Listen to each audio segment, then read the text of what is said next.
Hello, my name's Abraham. And I'm Shaya. And we're the head students of Dover Court. And today we'll be interviewing one of the MIT students from the MIT campus who's here teaching at Dover Court. Hello. Hi. Would you like to introduce yourself? Sure. My name is Maya. I am a senior at MIT. I'm in my last year. I'm studying physics. I have an interest particularly in astrophysics. I like black holes. I'm applying to grad school right now, and so I'm hoping to continue on my education and maybe one day become a professor. Mm. Yep. So what are your first impressions of Singapore, and how does the environment differ to America?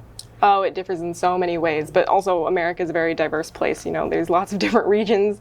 But first, the humidity is really getting to me here, the heat. I came from the western side of the United States, where I call home, where there's a lot of snow right now. So I had to leave home all of my long pants and sweaters and things like that and come here and just put on shorts and t-shirts. But also the food is amazing. I'm really obsessed with the food. There's so much greenery everywhere. I love the gardens. I went to the Botanic Gardens on my first day. They were incredible. It seems like you can do something new every single day. Just walk around and you can look at all these new things, and it's amazing. I love it. So what is your first impression of Dover Court, and is it similar or different to other schools you've attended to? You also mentioned yesterday when we attended the MIT assembly, and you were saying how you did project learning for your school. So how was that like? Yeah, so this school does remind me a little bit of my project-based learning high school that I went to. It was a public school, but it was kind of a magnet school, we call it, so you could choose to go there instead of the traditional American high school. And so in that environment, we attend classes where we learn certain topics, but then we get to expand on our learning by taking on projects. So some of the times that's, you create a documentary type video about something, or you work on like a museum exhibit. So in that way, I think Dover Court reminds me of that, just like the environment, how you interact with your teachers. I think it reminds me a lot of my high school. But you guys have so many resources here that I'm pretty jealous of, and I think it's a pretty cool place. And I like the open campus, kind of. You can walk around these different buildings. There's, the way that you have everything structured, and it's just so different across the whole campus. I think is really neat. What have you enjoyed most about teaching classes at Dover? What have I enjoyed most? I've been working a bit with the younger kids, some year 2 and year 3 students, and they're just so excited. It's so cool. I gave a couple astronomy presentations to the year 3 groups, where we talked about how many stars are in the galaxy. We talked about how many alien civilizations we think maybe exist in the galaxy. And then I also talked about my interest in black holes. And I got so many questions on black holes. I still have kids coming up to me every day being like, can I ask you another question about a black hole? And they're so cute. So now questions that are kind of regarding more of getting into MIT and universities in general. So what was the process of applying to MIT and being accepted? Yeah, so when I was applying to universities, I was kind of interested in getting out of the state that I lived in, Idaho. So I applied to kind of all of the top big name schools without, although, very much knowledge of what it was really going to take to get in. So I was rejected for most of them. But I did happen to get waitlisted at MIT, and I think it's probably because I have like a strong passion for other things outside of school. So I mentioned yesterday that I was really into dance. So I did like 12 years of ballet. I eventually decided to stop doing ballet, but then I transitioned into doing other things related to dance. So I worked on some musical productions. I helped with choreography. I also started doing like theater tech stuff at my school. So I think a big part of what makes you stand out as an applicant at somewhere like MIT is just showing that you have a passion and that you're interested in exploring all the different avenues of that passion and working towards it on your own rather than just like waiting for things to come to you. But then the actual process of applying, you need to get good grades because places like MIT, they are hard. You're going to be academically challenged, so they want to make sure that you're prepared for that. But they also want to make sure you're a well-rounded student. And luckily, MIT's campus is pretty big. There's a lot of diversity on campus. You can always find kind of your group of friends, your group of people that you like to do things with. And then, of course, there's the essays also in the application. You want to really make sure your essays stand out. My advice is to be funny. I think that's what really makes them stand out. These admissions officers are reading so many applications. If you want to make sure you stand out, you want to try to make them laugh. So that's my advice. So, oh, sorry, no, sorry. So what subjects did you take in high school? What subjects? Oh, that's a good question.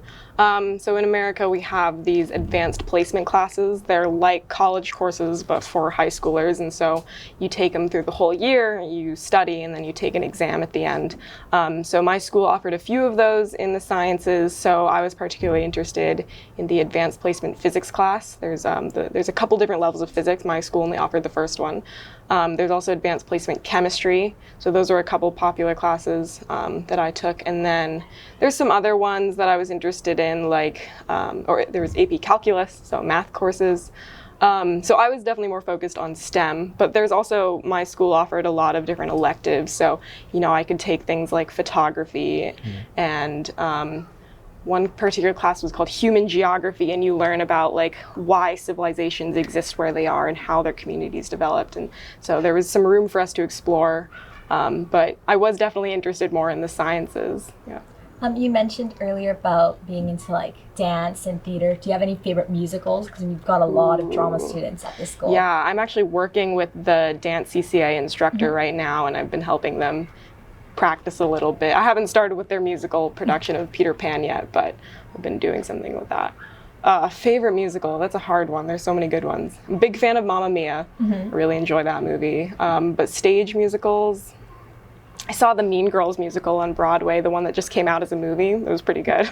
I don't know, I haven't seen the movie yet. I've heard it's maybe not that great, but I thought the musical version on stage was cool. Yeah. So what is the coolest part of the MIT campus? Ooh, coolest part. The campus is kind of divided into a west half and an east half, and the west half is mostly dormitories, so that's where most of the students live. There's also, exercise fields, things like that.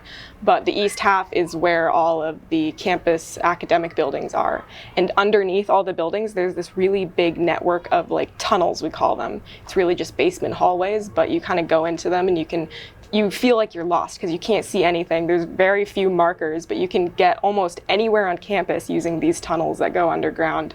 That's pretty cool. You can get, if it's really cold and snowy outside, you can get from one end of the campus to like almost a mile away just using these tunnels. Yeah. So what are some fun things you do at campus, but like outside of class? Yeah, so I'm still very involved in dance. One of my favorite clubs at MIT is called Dance Troupe. It's a club of almost like 200 to 300 people, and it works how we have a set of maybe 14, 15 choreographers every semester who create dances of different styles and different levels. And then we have students from all over campus join these dances, and then we practice them all the semester, and then we have a big showcase at the end. So I'm always a dancer usually in those, so I've done some of the advanced contemporary dances, advanced hip hop, but then I'm also usually a choreographer, often for the beginner contemporary groups. So I think that's super fun because you're teaching people who are your same age but are like they've never experienced dance before, and they're really excited to try and learn, and it's super fun. Yes, and I've heard that MIT has like a tough schedule, a lot of lessons and like study time. How do you manage like dance within these hours? So sometimes it does feel like my days are scheduled down to like the last minute, like, okay, I wake up going straight to this lecture, have maybe half an hour break for lunch, go straight to a couple of more classes, and then I go straight home, change, I go to dance for a couple hours, maybe I come home, and then I'm just studying for a long time. So it is pretty rigorous, but there are ways I think that are manageable. So I'm lucky where that like many of my assignments are due at the end of the week, which means that I kind of start them on Monday, finish them on Friday, and then I kind of have the weekend to myself. So it's different. It depends on how you kind of set up your own schedule because it's customizable. You choose your own classes every semester. You can pick how you want your schedule to be set up. You can take, some people like to take up to 5 or 6 classes. That's not for me. I am a 3 or 4 class kind of person because I like to have that free time to do like my dance stuff, but also I'm involved, I have a lot of friends, and we like to do things together and go to dinner, things like that. So I think it's manageable. It might feel like, you're scheduling even all of your social activities, but if you're okay with that, I think it works well. So which is your favorite course or class that you've been taking, and how would you sell it to like a Dover student? It's a good question. Let's see. A class that I once took it's not actually a class that's offered all the time. So selling it to someone might be difficult in case it's not offered if they end up going to MIT. But it was a special subject within the physics department with MIT professor Anna Friebel. She studies ancient stars, and so she's looking at like the oldest stars in the universe with telescopes.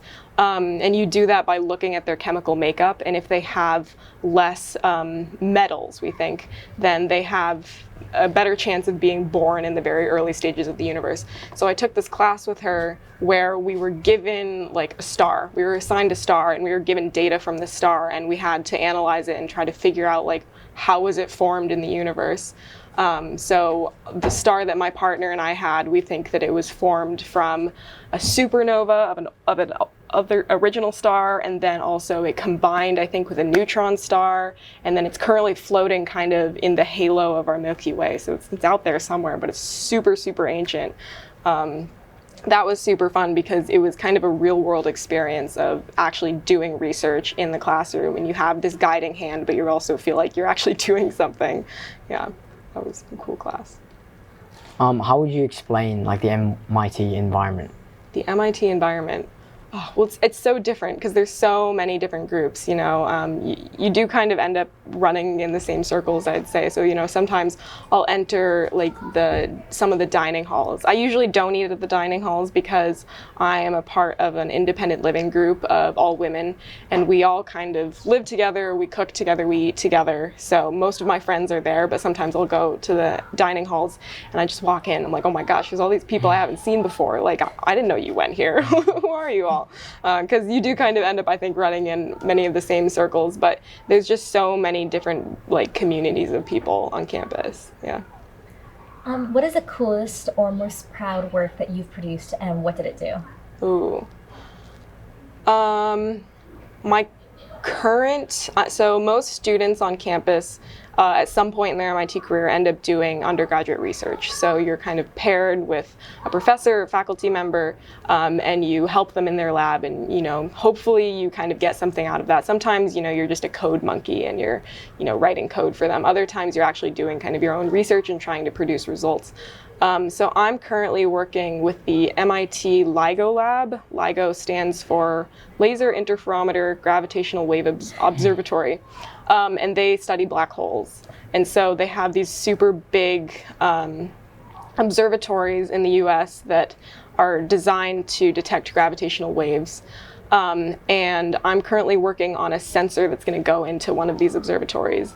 And when I went into this project, like I had no idea what it would take to build a sensor. I didn't know anything about electronics. I didn't know anything about kind of like optical systems like lenses. I didn't know how to work with lenses. There's all these kind of things that I had to learn. But I was always really interested in LIGO because it was like, oh, gravitational waves and black holes, that's my field. But then I ended up going into something that was more mechanical engineering related, which was cool because I also have an interest in mechanical engineering, so I got to marry those two interests. But this sensor that I've created, you know, it started from just a really simple idea, and now I have like a physical thing that I can point at and say like, I made that. And you know, people in our lab call it Maya's sensor, and I think, wow, I hope that name sticks. Yeah. And you mentioned how you're applying to grad school now. Yeah. And how do you think that would differ to like an undergrad school? Oh, how's the application process different? Or yes. Also, like how like the environment will change and like. Oh right, yeah. So the application process was very different. I get very stressed out by applications, but I do think that the graduate applications were slightly easier than my undergraduate applications. I had maybe a bit of a terrible time when I applied to my universities. But the graduate applications I think are a bit easier because, you know, I don't want to say they care about you less as a person, but you know, they are focused more on kind of your academic strengths and your research strengths. So, you know, you're not writing essays about, you know, your extracurricular interests. You're writing essays about the research you've done, and those essays can kind of be used again on every application. So in that sense, it's a lot easier. On the other sense, to be like successful in graduate school, you need to have a really, really good advisor and mentor. So that involves researching all of the schools, researching the departments, who the faculty members are, and trying to, like, based on the information you've heard from other people, based on the information on their websites, trying to pick people who you think would be, that have good, interesting research and who would be a good mentor. And that process is pretty difficult. That takes a long time. But luckily, when you get admitted to these programs, usually they invite you to go meet people. So I'm hoping maybe in late February, early March, that I'll get into a few programs and I'll get to go meet them.